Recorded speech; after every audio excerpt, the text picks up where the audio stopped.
All right. Hello, everyone. Welcome to the Fed League Flash for Sunday, March 19th, 2023. I am your host, Gary Ryan, here in Studio B, and we are going to be taking a look at last night's games.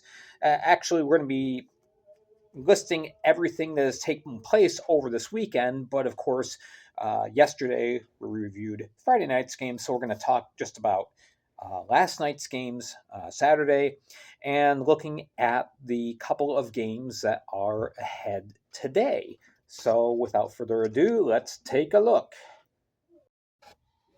All right, so we're going to start at the top of the board.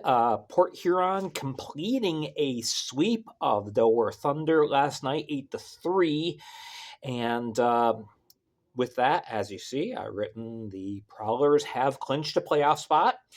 And in that game, it was a pretty good crowd for McMorran Place, about 1,250 fans. Alex Johnson had a good game, 2 goals, 1 assist. And Brian Taliu, 25 saves in his pro debut for the Prowlers. San Gangyong also added 2 goals and an assist. And so now this game had 2 effects on the standings. First, as you can see, yes, the Prowlers clinched by virtue of their win.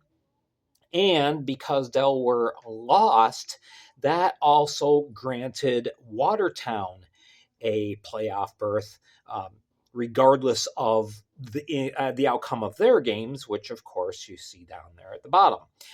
All right, Motor City, they earn at least a split with the Carolina Thunderbirds. It was a 4-2 win, a great game for Trevor Babin. He returns action and saved 44 out of a possible 46 shots.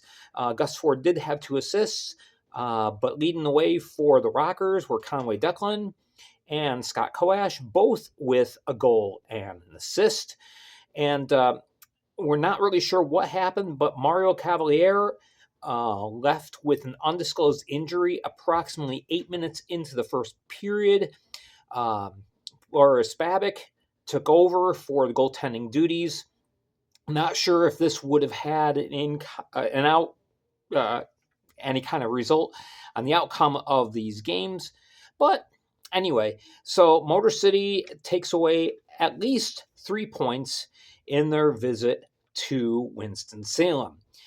All right, Binghamton Black Bears complete a sweep of the Elmira Mammoth, 4-1 victory. This game taking place at Binghamton, and a nice crowd of 4,378 on hand there.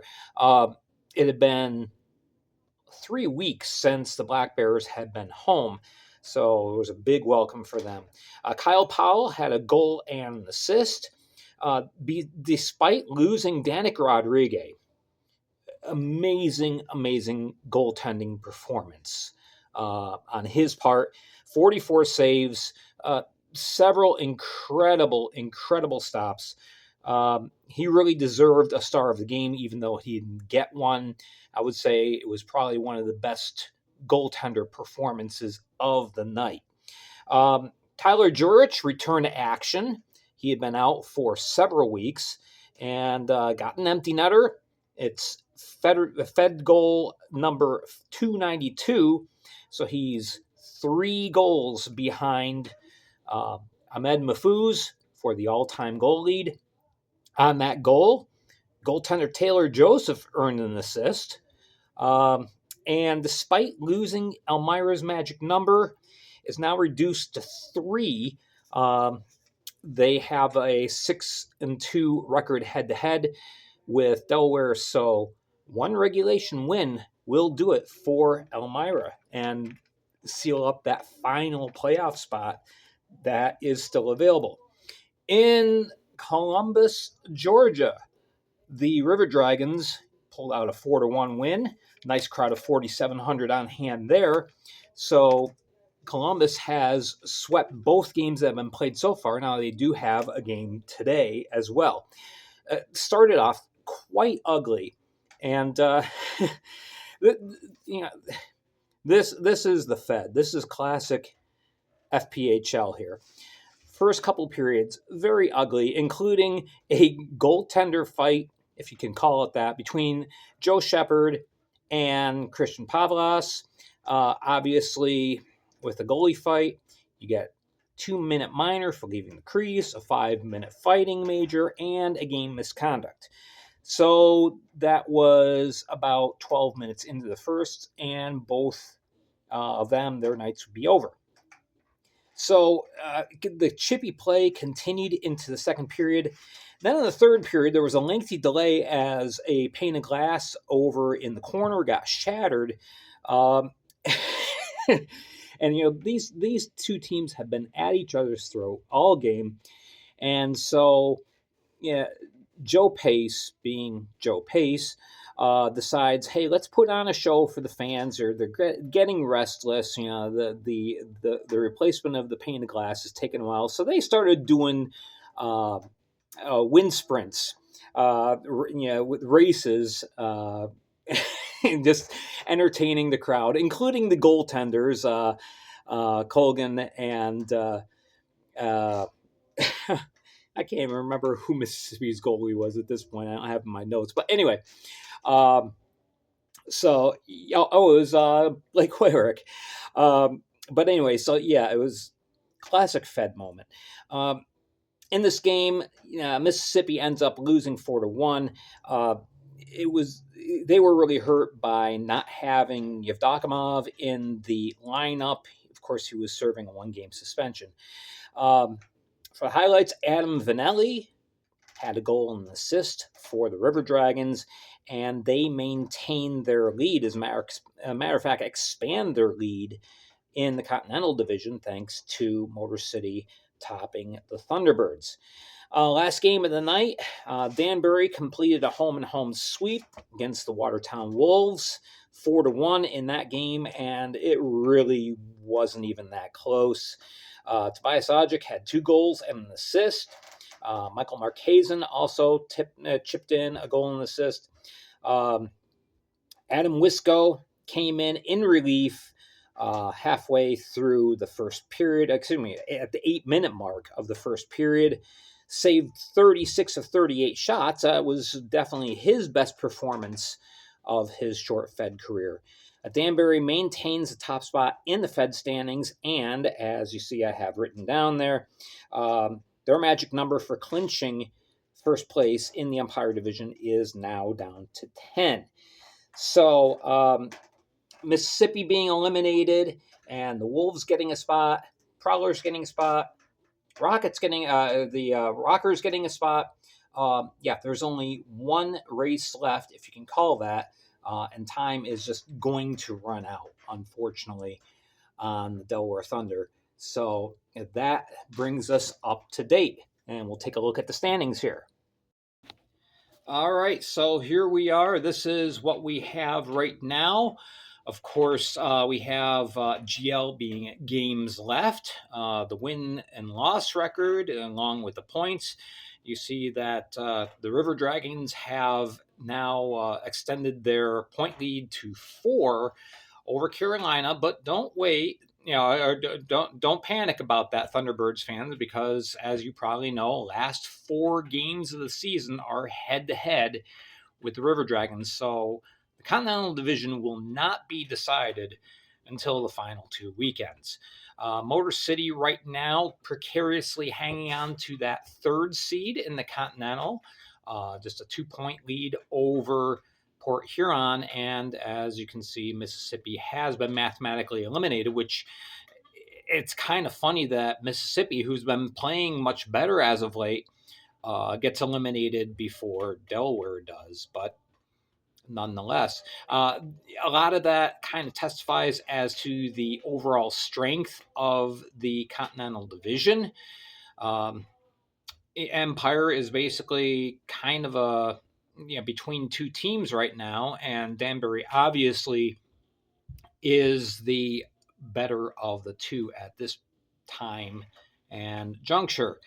All right, so Danbury leading the league in points, and again, their magic number to clinch that 1st seed And home ice advantage in the first 2 rounds is 10. Binghamton getting a little bit of momentum going now, and they will be playing Watertown this afternoon. That's the first of 3 games that will be taking place this afternoon. Watertown's going to have some very tired legs.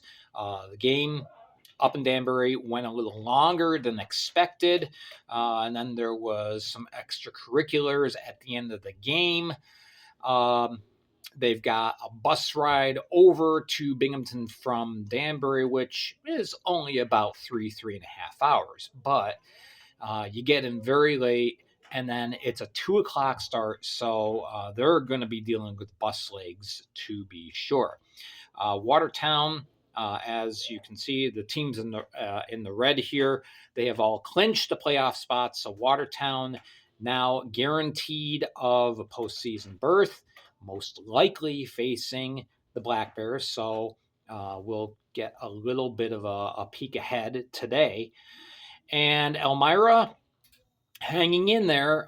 Their magic number has dwindled down in spite of them not playing very well as of late. They're 1-7-2 in their last 10. But again, time is their ally. Basically, 1 win by Elmira or 1 loss by Delaware, and the playoffs are cinched up for this season for the FPHL. The only thing we have to determine is who finishes in what seeding and who takes on who.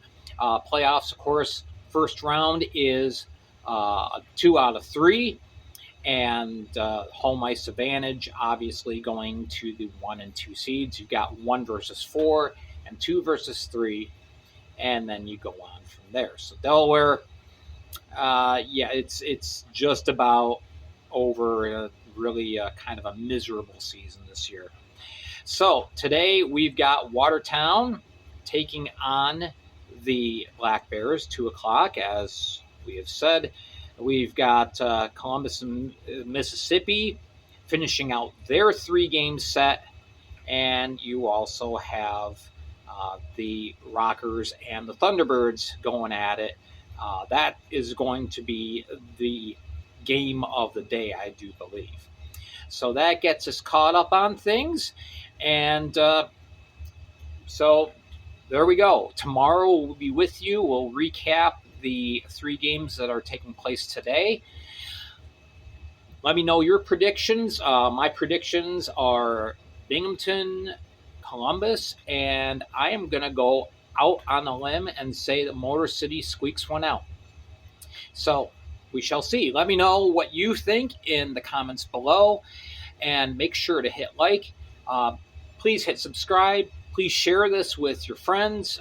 Spread the word, and we'll get the word out about the Fed League Flash. All right, thank you so much for joining me and for watching. I'm Gary Ryan. Until tomorrow, keep your head up, keep your stick on the ice, and be excellent to each other.